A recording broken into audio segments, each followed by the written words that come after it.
Bagaimana cara bertaubat? Ma min muslimin yuznibu dzambah. Kalau ada orang yang silap, khilaf, salah, buat dosa, summa yatatahhar, yang paling bagus mandi. Mandinya niatnya apa? Mandi taubat.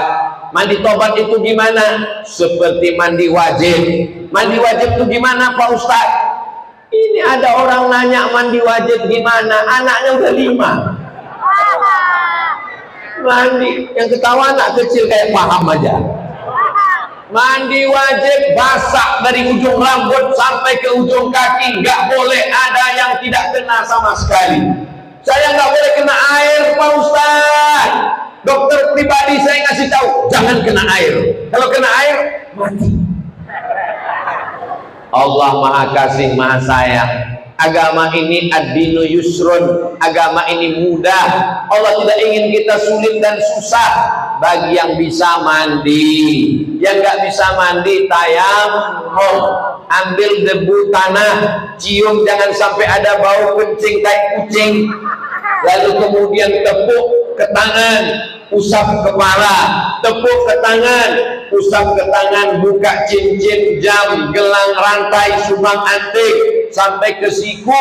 Setelah itu kemudian sholat sunat taubat. Usolli sunnatat taubat raka'ataini lillahi ta'ala. Ayatnya bebas. Ini Pak Ustadz bingung saya ayatnya apa. Kok bingung orang hafalannya cuma 3? Qul al-falaq an-nas. Allahu Akbar. Pagi boleh, siang bagus, malam. Saya biasanya kalau bangun malam pertama sholat sunat wudhu, habis sholat sunat wudhu, sholat sunat taubat.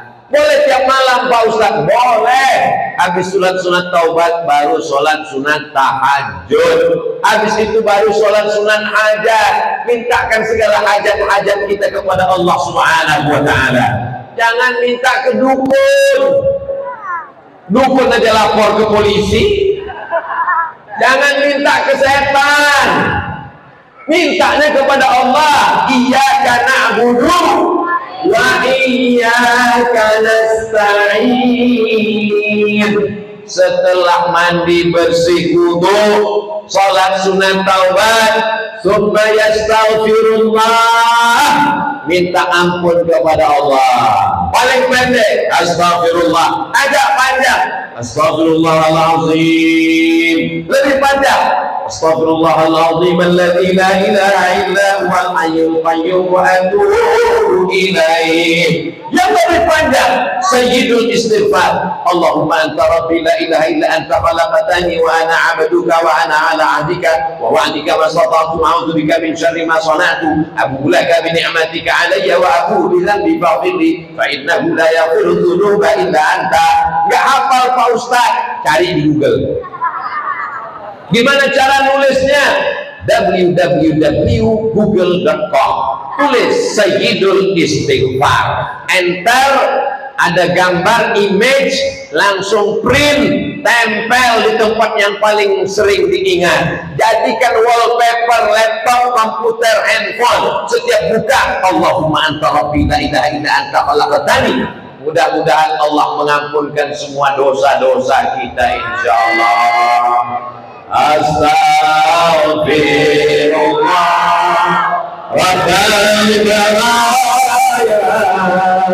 Astaghfirullah minal khataya. Rabbi zidni ilman nafi'an wa wafiqni amalan salihan.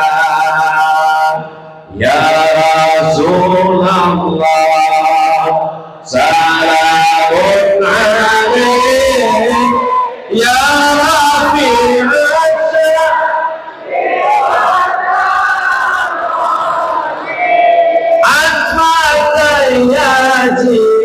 ratal alamin ya qailal judi wal karami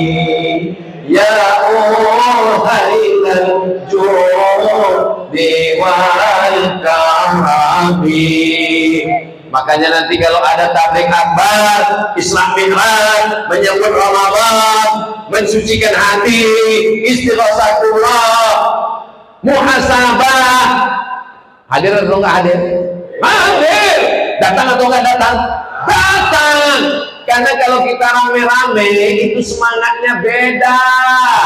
Kalau sendirian mungkin kita susah nangis. Kalau sendirian kurang bersemangat. Ini ada rohnya, ada jiwanya, ada kalbunya. Ini bukan sekedar sarang. Ini bukan sekedar kulit, daging, bulu, kuku. Kalau manusia ini hanya sekedar daging, kulit, bulu, kuku, sama dengan kambing. Manusia ini ada ruhnya. Ruhnya itu titipan Allah. Mereka ini bertasbih, bertakbir, bertakbir. Ada orang-orang soleh, ada orang-orang yang suci batinnya. Maka kebersamaan ini menyebabkan turunnya rahmat Allah Subhanahu wa ta'ala. Saya yakin dan percaya saya malam ini masih sehat bukan karena minum suplemen.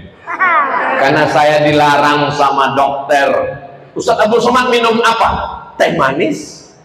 Enggak ada minum suplemen. Enggak ada Pak dokter. Jangan minum Ustaz. Nanti kalau Ustaz minum suplemen, bersemangat, sehat. Tapi nanti buah pinggang Ustaz cepat rusak Pak Ustaz.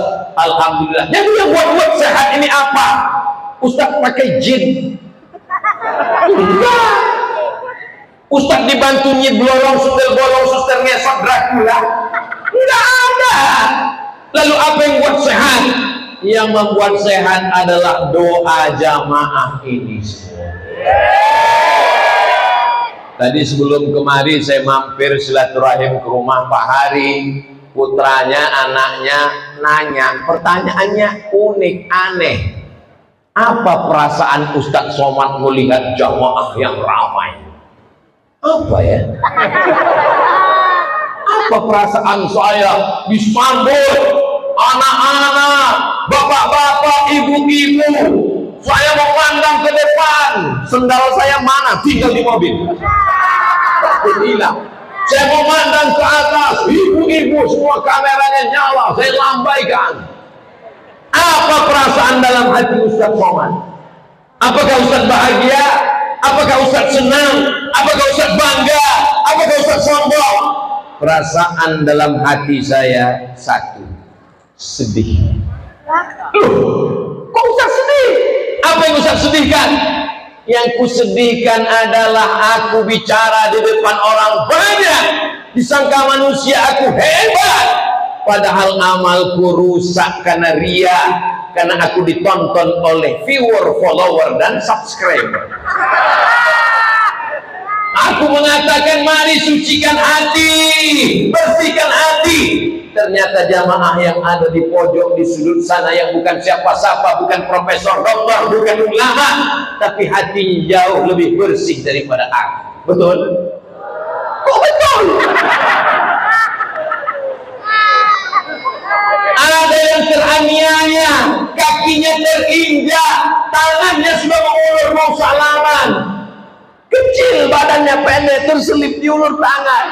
Tangan saya sudah mau sampai, langsung panitia. Enggak boleh. Bagaimana kalau dia menuntut aku nanti di hadapan Allah? Bagaimana kalau dia menghalangi Isa? Ya Allah, aku datang cepat ke masjid, tapi tidak bisa jumpa Ustadz Somad. Aku cuma mau selfie, Ustaz. Tapi saya yakin dan percaya kesedihan itu akan berubah menjadi kebahagiaan, karena jamaah semua orang baik, hatinya lembut, memaafkan dan mendoakan Ustadz Abdul Somad. Begitu cara saya merayu jamaah. Boleh jadi aku masuk surga bukan karena puasa sunnahku, aku masuk surga bukan karena ceramahku, aku masuk surga bukan karena zikirku, tapi karena tetesan doa mereka di tengah malam. Ya Allah, gemukkan Ustadz Somad. Ya Allah, maafkan Ustadz Somad. Ya Allah, masukkan dia ke dalam surga bersama Nabi Muhammad sallallahu alaihi wasallam. Suatu ketika saya tausiah di Jakarta. Tahu-tahu subuh jamaah nanya, Ustaz, saya mau nanya. Ya silakan. Saya ngelihat Ustaz dalam mimpi. Terus dalam mimpi itu Ustaz duduk bersama Habib Umar bin Hafiz. Apa artinya Ustaz? Kata ulama Ibnu Sirin, kalau kita mimpi ketemu ulama, berarti kita satu manhaj dengan ulama itu. Berarti kita sama-sama ahlus sunnah wal jamaah. Itu jawaban saya. Berarti kita insya Allah pencinta habaib, pencinta zuriat Rasulullah. Berarti kita sama-sama ahlus sunnah wal jamaah. Akidahnya Imam Abul Hasan al-Asy'ari, fikihnya bermazhab Imam Muhammad bin Idris Asy-Syafi'i, tasawufnya Sunni Imam Muhammad Abu Hamid al-Ghazali. Berarti kita satu manhaj, satu jalan. Maka kita ketemu dalam mimpi. Setelah seminggu, apa yang terjadi? Ternyata mimpi jamaah itu terwujud. Saya benar-benar satu majlis di Masjid Istiqlal. Jamaah yang melihat itu dalam mimpi. Saya tidak mimpi sama sekali. Saya tidak pernah berharap, tidak pernah berbeda. Hanya dalam lubuk hati yang paling kecil. Rupanya doa jamaah dikabulkan Allah Subhanahu wa ta'ala. Maka jangan zalimi orang, jangan aniaya orang, jangan nilai orang dari bajunya, jangan kecilkan orang dari statusnya. Boleh jadi dia jauh lebih mulia di hadapan Allah Subhanahu wa ta'ala. Nampaknya malam ini Abdul Somad dikasih pentas, dikasih karpet, dikasih bunga-bunga. Tolong panitia selesai acara pulangkan pada yang punya. Dikasih meja lengkap dengan alat kamera. Tapi yang paling mulia di sisi Allah, inna akramakum indallah. Yang paling mulia di sisi Allah, atqakum. Yang paling takut kepada Allah Subhanahu wa ta'ala. Ini yang hadir malam ini insya Allah hadir. Mohon maaf, apakah ini ada pembagian sembako? Enggak ada. Ada pembagian kartu sehat? Enggak ada. Ada pembagian baju? Enggak ada. Semua ini datang karena lillahi